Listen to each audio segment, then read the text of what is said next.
آپ کی عزاداری کے لیے خاص وصیت ہے۔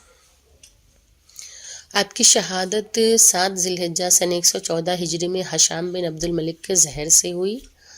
آپ نے اپنے فرزند امام جعفر صادق علیہ السلام سے غسل و کفن اور دفن کے لیے وصیت فرمائی، اور خصوصیت کے ساتھ یہ وصیت فرمائی کہ میرے مال میں سے 800 درہم میری عزاداری کے لیے مخصوص کر دیے جائیں، اور 10 سال تک ایام حج میں منا کے میدان میں میرا غم منایا جائے، چونکہ اس تاریخ کو عام طور سے حجاج کرام اس علاقے میں رہتے ہیں اور سارا عالم اسلام حج بیت اللہ کے لیے دنیا بھر سے یہاں اکٹھا ہوتا ہے۔